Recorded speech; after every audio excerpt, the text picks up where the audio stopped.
회의라고 하는 말이 있습니다. 무엇을 떠올리는지는 모르겠어요, 여러분이. 회의라고 하면 어떤 사람은 여럿이 모여서 무언가를 의논하는 것을 떠올렸을지 모르겠습니다. 그런데 지금 이야기하고 싶은 이 회의라는 단어의 뜻은 다른 것이죠. 품을 회자에 의심할 의자. 의심한다라는 말입니다. 여러분들은 신앙생활을 해오시면서 이제까지 신앙생활을 해오시면서 회의감을 느껴본 적이 있으십니까? 이제까지 잘 믿고 내가 잘 신앙생활 해왔다라고 생각을 했는데 어느 순간 갑자기 그 모든 사실이 의심으로 가득해지고 또 그 믿음의 주체가 되시는 하나님의 어떤 존재하심까지도 흔들리는 경험을 해본 적이 있으신지 모르겠어요. 보통의 경우에 우리는 이런 것들을 언제 겪느냐? 우리의 어떤 어려운 상황 속에서 내가 믿음의 사람으로 하나님의 특별한 구원을 간구하며 나아가지만 그것이 내 뜻대로 이렇게 이루어지지 않거나 아니면 오히려 상황이 더 안 좋아졌다고 생각되어질 때 우리는 그 회의감에 빠지기 쉽습니다.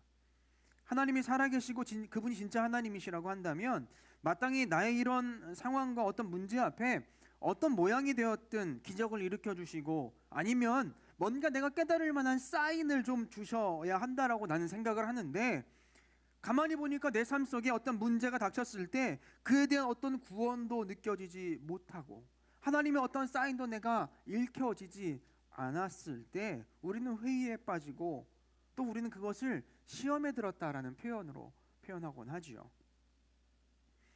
말씀을 준비하면서 그런 생각을 해봤어요. 나에게도 말씀을 준비한 이 목사인 나에게도 이런 회의에 빠졌을 때가 있었는가를 생각해 봤습니다. 그런데 감사하게도 잘 생각이 나질 않았어요. 사실 좀 격하게 회의를 했고 불신을 했고 의심을 했다가 어떤 계기에 의해서 극적으로 다시 하나님께 돌아온 경험이 있었다면 아마도 제가 여러분들 앞에 서서 이 주제에 대해서 말씀을 증거하고 설명하기가 훨씬 쉬웠을 것 같은데 아무리 지난 날을 생각해 봐도 그렇게 심하게 하나님에 대해서 의심하고 회의감에 빠졌던 기억을 찾아보려고 해도 찾아볼 수가 없더라고요. 다만 좀 간접적인 사건들 속에서 그런 마음은 좀 들었던 것 같아요. 뭐 이런 거죠. 뉴스를 보거나 어떤 사건들에 대한 이야기를 들으면서 안타까운 사람들의 이야기를 접하게 되고 그런 마음은 가져본 것 같습니다. 아니 하나님께서 살아계신다면 어떻게 저런 사람들을 내버려 두실 수가 있지? 어떻게 저런 사람들이 떵떵거리며 살게 내버려 두실 수가 있지? 아니 하나님께서 살아계신다면 어떻게 저렇게 아파하는 사람을 내버려 두실 수가 있지? 또 방치하실 수가 있지? 또 그런 괴로움과 슬픔 속에 어떻게 그런 사람들을 내버려 두실 수가 있는가 하면서 하나님 정말 살아계시는 거 맞는가 하며 의아했던 적은 꽤나 많이 있었던 것 같아요. 여러분들은 어떠신지 모르겠습니다. 오늘 본문 말씀에 보면 무엇보다도 제대로 의심하고 회의감에 빠졌던 한 사람의 이야기를 우리에게 들려주고 있습니다. 그 사람은 세례 요한이에요. 여러분 세례 요한이 누구입니까? 그는 예수님의 앞에 와서 그분의 오실 길을 예비하였던 선지자였습니다. 예수님이 그리스도이시고 메시아임을 가장 먼저 증거하고 나타낼 사람 그리고 나타내었던 사람이 세례 요한이었어요. 그 복음서의 말씀들에 보면 그는 자신을 그리스도가 아니냐라고 묻는 사람들에게 나는 그리스도가 아니고 그분을 맞이하는 자이고 나는 너무나 연약하고 부족한 자여서 그분의 신발끈 풀기도 감당치 못할 사람이다. 그렇게 부족한 사람이다라고 자기를 낮추었던 사람. 그리고 예수님의 세례를 직접 거행했던 사람. 그리고 그 가운데 하늘에서 성령이 비둘기와 같이 예수님에게 내려오는 것과 하늘에서 예수님을 향해 내 사랑하는 아들이고 기뻐하는 아들이다라고 외쳐지는 소리를 들었던 경험을 한 사람이었죠. 특별히 요한복음에 보면 세례 요한이 얼마나 명확하게 주님을 그리스도로 확신하게 되었는지 고백하는 장면이 나와 있어요. 요한복음 1장 29절에서 34절의 말씀을 보면 나오죠. 세례 요한이 예수님을 보면서 이야기한 말씀입니다. 좀 길지만 제가 한번 쭉 읽어보도록 하겠습니다. 요한은 자기에게 오시는 예수님을 보고 이렇게 말했습니다. 사람들에게 이야기하는 거죠. 보십시오. 세상 죄를 지고 가시는 하나님의 어린 양이십니다. 이분이 바로 내가 내 뒤에 오시지만 그분이 나보다 더 위대하신 것은 내가 태어나기 전에 존재하셨기 때문이다 라고 말했던 분입니다. 나도 이분이 누구신지 알지 못했습니다. 그러나 내가 물로 세례를 주러 온 이유는 이분을 이스라엘 백성들에게 알리기 위해서입니다. 또 요한이 증거했습니다. 나는 성령께서 비둘기처럼 하늘로부터 내려와 그분 위에 머물러 계신 것을 보았습니다. 나 역시 그분이 그리스도이신 것을 알지 못하였습니다. 그러나 나를 보내어 물로 세례를 주라고 하신 분이 너는 그 어떤 사람에게 성령이 내려와 그 위에 머무는 것을 보면 그 사람이 성령으로 세례를 주실 바로 그분인 줄 알아라 하고 말씀하셨습니다. 나는 그분이 하나님의 아들이신 것을 보았고 그분이 바로 하나님의 아들이라고 증언하였습니다. 자, 자신도 그리스도가 누군지 몰랐다는 거야. 나도 그리스도가 누군지 몰랐다는 거죠. 몰랐는데 자신에게 사명을 주시고 세례를 베풀게 하신 누구? 하나님께서 말씀하셨다는 거예요. 뭐라고? 어떤 사람이 너에게 올 건데 그 사람에게 성령이 내려와서 머무는 것을 보면 그 사람이 누구라고? 그리스도라고 이미 말씀해 주셨다라는 거죠. 그리고 정말 예수님께서 세례 요한에게 세례를 받으실 때 무슨 일이 일어나요? 아까 이야기한 것처럼 성령이 비둘기 형체로 예수님 위에 머무시는 거, 내려오는 것을 세례 요한이 목도했다라는 거죠. 그러면 예수님은 누구예요? 그리스도잖아요. 그렇게 예언을 받았으니까 하나님으로부터. 그러니 그 어떤 사람이 의심에 빠지고 흔들리고 넘어질지언정 결단코 주님이 그리스도이시고 그분이 메시아이심에 대해서 흔들리지 말아야 할 사람이 누구냐? 세례 요한인 거예요. 명확한 증거를 받았으니까. 그런데 오늘 말씀에 보면 그런 그조차도 회의에 빠져버렸다라는 거죠. 여러분, 오늘 말씀의 배경이 어디냐면 세례 요한이 감옥에 갇혀 있을 때입니다. 왜 그가 감옥에 갇혔느냐? 세례 요한이 당시의 유대의 왕이었던 헤롯 안디바를 비판했거든. 뭐로 비판했냐면 이 헤롯 안디바가 자신의 이복 누이 동생을 다른 사람에게서 빼앗아서 결혼을 해버렸어요. 그러니까 이것이 악한 일이다라고 비판을 했고 그것 때문에 미운털이 박혀가지고 헤롯에게 잡혀가지고 감옥에 지금 있는 거거든요. 그렇게 이 세례 요한이 감옥에 갇혀서 죽음을 기다리고 있는데 자신의 제자들을 통해서 계속해서 예수님의 소리가 들리는 거야. 예수님의 이야기가 들리는 거야. 그런데 그렇게 들린 예수님의 어떤 사역의 이야기들이 자신이 기대했던 메시아의 모습과 달랐던 것 같아요. 달랐던 것 같아. 아무래도 세례 요한은 정치적인 영향력을 가지고 내가 보고 내가 목도하는 앞에서 어떤 선악간의 인간들을 심판하시고 또 헤롯으로부터 하나님의 백성, 이 유대인들을 구원할 그런 메시아이기를 생각했다는 것 같은데 그런 것과 전혀 다른 행동을 보이시는 예수님의 모습을 통해서 회의하고 의심을 가지게 되었다라는 거죠. 그래서 세례 요한이 말씀해 보면 자기의 제자 둘을 예수님께 보내서 묻는 겁니다. 뭐라고 묻느냐? 19절에 나오죠. 선생님이 오실 그분이십니까? 아니면 우리가 다른 사람을 기다릴까요? 뭐예요? 이게 좀 이렇게 유하게 표현돼서 그렇지 당신 정말 메시아가 맞습니까? 내가 기다렸던 그분이 맞습니까? 하나님 나에게 예언하신 그분이 맞습니까? 아닌가요? 혹시 내가 다른 사람을 기다려야 하는 건 아닌가요? 라고 지금 의심하며 말하고 있는 거예요. 여러분, 이 말씀 속에서 저는 이 인간의 연약함을 발견합니다. 세례 요한조차도 그토록 놀라운 사명과 놀라운 역사를 경험한 그조차도 회의하고 의심에 빠졌어요. 그러면 하물며 우리는 어떻겠냐라는 거죠. 여러분, 그래서 우리도 우리 자신 안에 있는 믿음에 대한 어떤 확신을 가지고 있으면 안 돼요. 나는 절대로 흔들리지 않고, 나는 절대로 넘어지지 않고, 나는 절대로 의심하지 않아 라고 하는 생각보다 더 미련한 생각이 없는 거예요. 여러분, 우리가 알아야 되는 것은 누구라도 어떤 상황이 주어지고 문제가 생기면 오늘 말씀의 세례 요한처럼 넘어지고 쓰러질 수 있다라는 사실을 알아야 합니다. 그것이 특별한 일이 아니라 우리가 연약하기에 어쩌면 당연한 일이고, 그래서 우리가 늘 믿음 안에서 긴장하지 않으면 이런 넘어짐과 의심이 그저 누군가의 이야기가 아니라 오늘 나의 이야기가 될 수 있고 내 삶의 이야기가 될 수 있다는 사실을 늘 염두에 두어야 하겠어요. 특별히 세례 요한을 보면 그가 왜 이 회의에 빠졌습니까? 보십시오. 자신이 생각한 예수님의 그 이미지, 모습과 예수님께서 보여주시는 모습이 달랐기 때문에 그가 시험에 드는 거예요. 마찬가지죠. 우리는 왜 넘어지고 왜 시험에 빠지나요?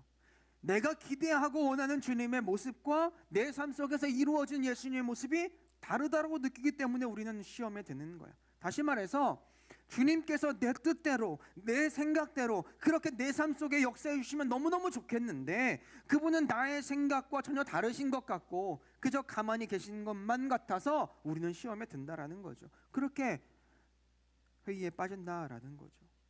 나는 믿음 안에서 선한 믿음 마음 가지고 선한 사역 감당해 보겠노라고 애쓰며 살아가는데 이상하게 점점 더 어려워지고 힘들어지는 상황을 보면서 회의에 빠지는 거예요. 나는 믿음 안에서 기도하고 공부하며 애쓰며 살아가는데 보니까 내가 원하는 대학, 내가 원하는 직장은 떨어지고 뭘 해야 될지 모르는 난감한 상황 속에 들어갔을 때 시험에 드는 거예요. 내가 믿음을 부여잡고 내일은 더 살만하고 승리할 것만 같은 삶이 도래할 것이라고 꿈꾸며 그렇게 나아가는데 정작 맞닥뜨린 나의 삶은 녹록하지 않고 고단하고 버겁다라는 것을 경험하면서 그래서 시험에 들고, 그래서 의심하고, 그래서 회의에 빠진다라는 거죠. 오히려 믿음 없이 살아가는 쟤는, 믿음 없이 살아가는 저 사람은 더 잘 사는 것 같고 더 잘 되는 것 같고 승리하는 것 같고 웃음 짓는 것 같고 더 괜찮은 것 같아서 회의에 빠진다라고요. 그렇지 않습니까? 그래서 여러분, 우리가 정말 예수님이 누구이신지, 그분이 어떤 사역을 하시는 분인지 온전히 깨닫고 알아야만 하는 거예요. 그렇지 못하면 여러분, 우리는 잘 믿는다고 하면서 가지는 어떤 우리 안에 그 단편적인 마음과 또 그로 인한 엉뚱한 기대 때문에라도 시험에 빠질 수 있다는 사실을 알아야 합니다. 여러분 보세요. 오늘 말씀에 그래서 주님은 어떻게 말씀하십니까?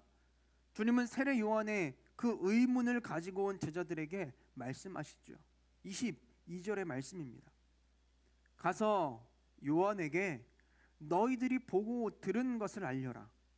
보지 못하는 사람이 보고 다리를 저는 사람이 걷고 문둥병자 환자가 깨끗해지며 듣지 못하는 사람이 듣고 죽었던 자가 살아나며 가난한 사람들에게 복음이 전파된다고 하여라 라고 말씀하셨어요. 주님 뭐라고 하셔요? 주님은 보라는 거예요. 보라는 거. 지금 어떤 일들이 일어나고 있는지 또 일어났었는지를 보라는 거예요. 특별히 이 말씀을 보면 누가복음의 저자의 이 치밀한 본문 구성을 보면서 아주 흥미로움을 느끼게 됩니다. 보십시오. 오늘 우리가 읽은 본문의 말씀이 7장에 들어있어요. 7장 1절부터 10절에 보면 무슨 이야기가 나오냐면 백부장의 종을 고치시는 주님의 모습이 나오고 있죠. 뭐예요? 말씀만 하십시오. 그러면 내 종이 낫겠나이다. 우리가 잘 아는 본문이죠. 그렇게 고백했던 백부장의 고백대로 주님은 가서 만지시지 않고 안수하시지 않았어요. 말씀만 하시고 그로 멀리 있는 종이 낫게 하셨습니다. 그뿐인 거예요. 11절부터 16절에 이어지는 말씀을 보면 죽었던 과부의 아들을 살리시는 놀라운 기적도 말씀하세요. 그냥 아픈 사람을 낫게 하는 게 아니라 죽었는데 살아나게 하는 기적을 보여주셨다라는 거죠. 그러면서 16절 끝에 뭐라고 말씀하고 있습니까? 16절 끝에 보면 이렇게 말씀하죠. 하나님께서 당신의 백성들을 돌보아 주셨다라고 선포하고 있습니다. 여러분, 이 말씀이 왜 흥미로운지 아십니까? 그것은 누가복음 1장 68절에 세례 요한의 아버지였던 사가랴가 세례 요한의 출생과 함께 입이 막혔잖아요. 그 막혔던 입이 열리고 난 후에 선포한 예언의 말씀의 성취이기 때문에 흥미로운 거예요. 사가랴가 막혔던 입이 열리고 혀가 풀리자 예언합니다. 주 이스라엘의 하나님은 찬양을 받으실 분이다. 주께서 백성들을 돌보시며 구원을 베푸셨다라고 선언을 했어요. 예언적인 선언인 거예요. 여러분, 하나님께서는 세례 요한의 탄생과 함께 메시아 예수님에 대한 예언의 선언을 하셨어요. 그리고 그 주인공이신 주님께서는 그 예언대로 이 땅에 오신 그대로 정말 당신의 백성들을 돌보시고 구원해 주시는 그 사역을 온전히 감당하고 계셨다라는 거죠. 그것이 7장 앞부분에서 지금 이야기하고 있는 기적의 사건들인 거예요. 보세요. 세례 요한은 깜빡하고 있었던 거예요. 감옥에 갇혀서 어려움을 당하고 또 모진 고문을 당했을 수도 있죠. 답답한 환경에서 심신이 지쳐서 그랬는지는 모르겠습니다만 그는 잊어먹고 있었습니다. 무엇을 잊어먹었느냐? 바로 자신의 태어남으로부터 지금까지 이루어진 메시아 예수님의 일하심에 대해서 잊어먹고 있었다는 거죠. 아니, 그 이전 수백 년 전부터 선지자들을 통해서 예언되어졌던 그리스도의 일하심과 은혜의 일들이 이루어지고 실행되어지고 펼쳐나가지고 있음에 대해서 잊어버렸다는 거예요. 주님이 뭘 하셨는데? 주님은 신실하게 그분의 백성들을 돌보시고 계셨더라고. 구원하고 계셨음에 대해서 이 세례 요한이 잊어먹어 버리는 거예요. 육신이 연약하고 힘들어서 상황과 환경이 복잡하고 어려워서 그만 주님과 주님의 은혜를 바라보고 붙잡는 것, 그것을 놓쳐버린 거죠. 그리고 어떻게 합니까? 현재에 집중하는 거야. 지금 당장에 집중하는 거야. 현재, 현실의 암울함과 그 암담함만을 보면서 낙담하고 더 나아가 뭐합니까? 회의, 의심하고 원망하고 있다라는 거죠. 이것이 바로 세례 요한의 모습인 거야. 세례 요한의 의심의 원인이었다라는 거죠. 근데 주님 뭐라고 말씀하시냔 말이죠. 눈을 들라는 거예요. 그리고 보라는 거예요. 들어보라는 거죠.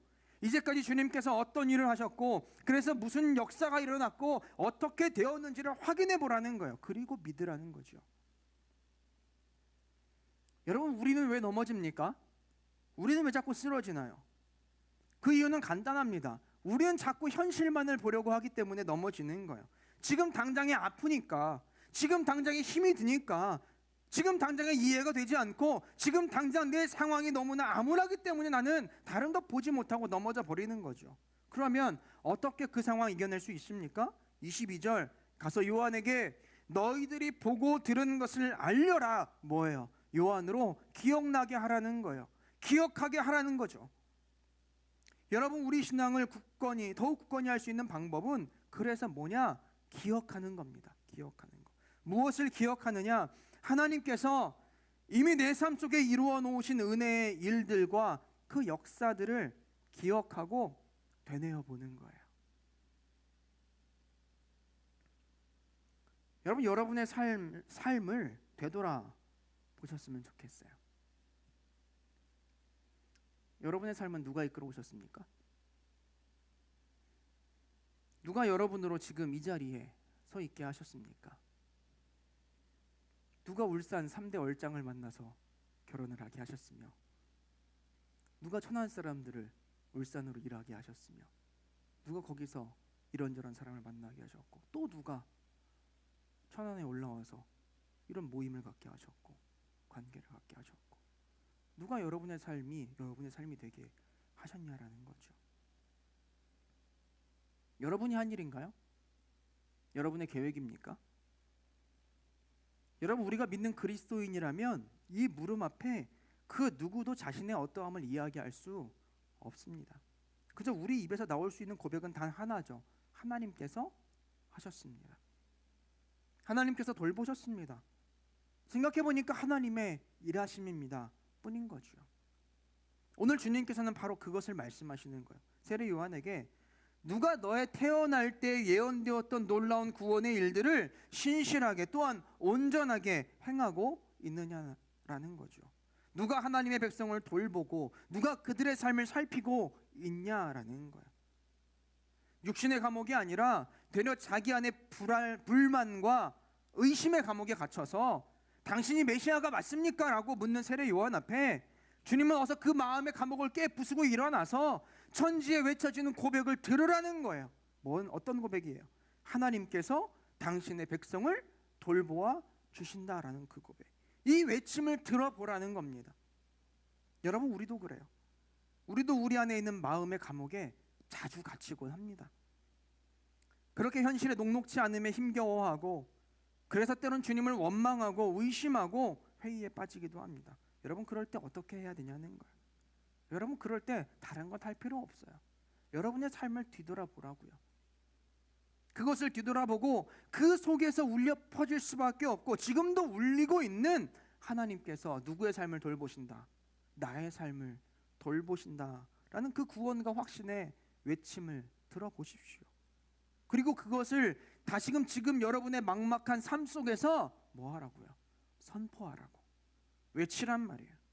그것이 오늘 현실의 문제 앞에서 고민하고 아파하는 우리가 그럼에도 불구하고 기뻐하고 감사하고 소망을 말할 수 있게 하는 힘이 되는 거예요.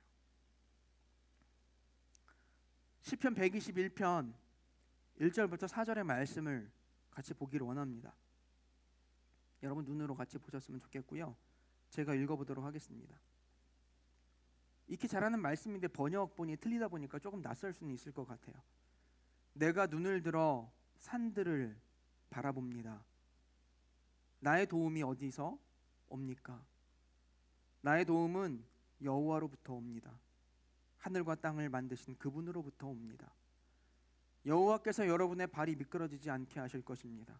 여러분을 지켜주시는 그분은 졸지 않으십니다. 정말로 이스라엘을 지켜주시는 그분은 졸지도 주무시지도 않으십니다. 여러분, 이 말씀을 정말 믿으십니까? 우리 하나님께서 백성된 우리의 삶을 돌보시고 도우시되 그분은 졸지도 않고 주무시지도 않고 우리의 삶을, 나의 삶을 그렇게 살피시는 하나님이심을 믿을 수 있기를 간절히 소망합니다. 아멘. 여러분, 그런 하나님께서 이제까지 돌보신 여러분 삶 속에 가득한 그 은혜를 이 시간 되새겨 보십시오. 그러면 분명 여러분은 여러분의 삶 속에 새겨진, 하나님께서 새겨놓으신 그 구원자의 증거들을 여러분의 삶 속에서 무수하게 발견하게 될 거예요. 그리고 웃음 짓게 될 것입니다. 그게 끝인가요? 아니죠. 그리고 이제는 그 믿음과 기쁨 위에서 오늘 여러분 앞에 놓인 문제 역시도 하나님께서 도우실 것이고 보살피실 것이고, 그래서 결국에 하나님께서 나를 더욱 가까이 하나님께로 인도하는 디딤돌로 이 문제조차 사용하시리라는 믿음 안에 확신을 경험하게 될 줄로 믿습니다. 그래서 지금의 아픔이 감사가 되는 이유가 거기에 있는 거예요. 의문이 찬양으로 바뀌고 눈물이 웃음으로, 회의가 믿음으로 변하게 되는 줄로 믿습니다. 오늘 우리가 나눈 이 믿음의 모습이 예배하는 모든 성도들의 모습이 될 수 있기를 소망합니다. 아멘. 지금 당장의 현실만을 바라보며 주저앉기가 얼마나 쉬운지 몰라요. 그리스도인이라 할지라도. 그런데 그런 자가 아니라 여러분의 삶 전체에 켜켜이 흐르고 있는 그 하나님의 구원의 은혜를 깨닫고 발견할 수 있기를 소망합니다. 그게 지금 이 순간 나에게 힘이 된다고, 나에게 힘이 된다고. 그래서 그로 말미암아 더욱 굳건한 믿음과 구원의 소망을 품고 기뻐할 수 있는 신앙인, 그런 믿음의 사람이 오늘 예배하는 여러분 될 수 있기를 소망합니다. 아멘. 이 마음 가지고 그렇게 여러분의 삶 속에 역사하신 하나님을 더욱 기억하고 생각하고 묵상해 볼 수 있는 우리 모두가 될 수 있기를 간절히 축원합니다. 시간 같이 기도하기를 원합니다.